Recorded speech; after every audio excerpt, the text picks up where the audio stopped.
дар шаҳри хуҷанд давоми як соли охир 17 корхонаҳои нави истеҳсолӣ расман ба фаъолият оғоз намуда беш аз 200 нафар сокинон бо ҷойи кори доимӣ таъмин гардиданд. Дар ин бора раиси шаҳри хуҷанд Фирдавс Шарифзода ҳангоми нишасти матбуотӣ ки аз рӯи натиҷаи фаъолияти соли 2021 мақомоти иҷроии ҳокимияти давлатии шаҳри хуҷанд гузаронда шуд маълумот дод. Инчунин таъкид карда шуд ки дар ин муҳлат яъне давоми як соли охир 12 корхона аз фаъолият боз мондааст. Фирдавс Шарифзода сабаби барҳам хӯрдани корхонаҳоро ба набудани талабот ва ба иқтисодиёт вобаста мекунад. 12 корхона аз 180 корхонаи буда 12 корхона фаъолият намебурданд. мо чизе ки аллакай гуфтам ҳаракат кардем тамоми он корхонаҳоро боз ба фаъолияти пештара гардонем, лекин аз ҳамин 12 корхона қариб 5 ададаш ҳам муоинат санаванд. корхонаҳои мавсимӣ аллакай ба кор шурӯъ мекунанд. мо муҳлат додем ҳар як корхонаи ки хусусӣ гардонидашудагӣ мувофиқи мақсад мана 5 солаи муҳтарам ҷаноби олӣ парём ба 5 солаи рушди саноат эълон кардам. мо аллакай ман ҳар як шумо муҳлат додагӣ агар мувофиқи мақсад истифода баранд марҳамат кор кунанд. агар мувофиқи мақсад истифода набаранд мо омода ҳастем мактубҳои аллакай тайёр кардем ки ба ҳукумати вилоят мана боз аз ҳукумати вилоят мумкин ҳукумати ҷумҳурӣ мактуб мекунанд барои оянда ҳамин корхонаҳои гирифта дигар марҳамат соҳибкорон имрӯз ҳастанд ки таҷҳизотҳои замонавӣ оянда пешниҳод кардастанд. ман ба ҳамчун раиси шаҳр мо дар минтақаи саноатӣ ҷой надорем ки имрӯз барои ҳамо ҷое дидем ки корхона ташкил кунанд. ба корхонаҳои хусусӣ гардонидашудаи шаҳри хуҷанд ки фаъолият намекунанд аз ҷониби гурӯҳи кории мақомоти иҷроии ҳокимияти давлатии шаҳри хуҷанд муҳлат дода шудааст. агар фаъолияти онҳо дубора оғоз нагардад мақомот заминро аз худ мекунад.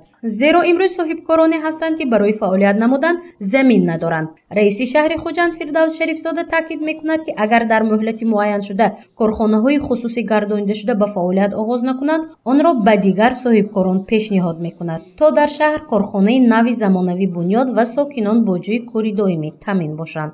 ба мисоли корхонаи насоҷи хуҷанд метавонем ки агар ҳар як гектари агар ҳамту ҳудудаша муайян кардатин ба таври иҷоравӣ худи барои мақомот гирифта баланс кунад дарунаш 19-20 корхонаи нав мешавад.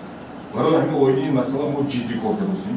ман шахсан ҳамин масъала ҳар як корхонаи рафта худам мумкин ман аз шабакаҳоям нишон дода будам рафта дида санадоша омода кардагӣ ҳаракат мекунем ки ин корхонаҳои мана муҳлати кӯтоҳтарин ба истифода даровем. корхонаҳои калонтарине ки ҳудуди шаҳри хуҷанданд ба мисоли мана сано садаф насоҷи хуҷанд дигар хуҷанд торгмаш мана ҳозир мо дар ҳамин корхонаи хуҷанд торгмаш ба ҳамин хеле ки чӣ ман ҳозир гуфтам рафта дида кати соҳибнокаш суҳбат карда будам даъват карда будам муҳлат монда будем ки агар ҳамин корхоная пурра марҳила ба марҳила агар ба кор надароре мо мактуб мекунем ки ин корхона кашти гирифтам аллакай ман соҳибнокаш корхонаи нав ташкил кардааст. чӣ ки худи хуҷанд торгмаш барои ҳамин ошхонаҳои дигар аҳова печкаҳои месохт ҳамин хеле аллакай сохтааст. ҳоло дар шаҳри хуҷанд шумораи корхонаҳои хурдумиёна 174 ададро ташкил медиҳад. аз ҳисоби фаъолияти онҳо ба маблағи 1.56 миллион сомонӣ маҳсулот истеҳсол карда шудааст ки ин нисбат ба ҳамин давраи соли гузашта 9.6 миллион сомонӣ зиёд мебошад.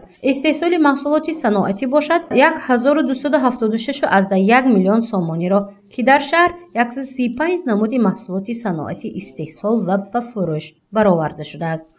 дар раванди самти татбиқи лоиҳаҳои сармоягузорӣ низ корҳои амалишуда назаррас буданд. дар шаҳр 3 лоиҳаҳои давлатии сармоягузорӣ бо муваффақ татбиқ шуда истодааст ки аз аввали татбиқи онҳо то имрӯз 30.9 миллион доллари амрикоӣ корҳои азхудкунӣ ба иҷро расонида шуда аз он 3.6 миллион доллари амрикоӣ ба давраи ҳисоботӣ рост меояд. маблағҳои қарзӣ бошад сари вақт пардохт шуда истодаанд. дар натиҷаи самаранок истифода бурдани имкониятҳои иловагӣ баҳри ташаккули бюджет имкон дод ки таъмини қисми даромади бюджети умумӣ 102.3% ва бюджети маҳаллӣ 105% таъмин гардидааст. бо оби нӯшокӣ таъмин намудани маҳалҳои навбунёд, таъмири кӯпруки кӯҳна, фаъолияти номунтазами автобусҳои замонавӣ ва набудани чароғаки раҳнамо дар чанде аз нуқтаҳои шаҳри Хуҷанд аз мавзӯъҳои муҳими нишасти хабарии раиси шаҳри Хуҷанд Фирдавс Шарифзода буд, ки он беш аз 1 соат давом кард. мавзӯъҳои муҳимро дар гузоришҳои минбаъда матраҳ ва инъикос хоҳем кард. ҳузур Шимов Нушкур ва Наимҷон Аюбов барои барномаи иттилоотии Хабар.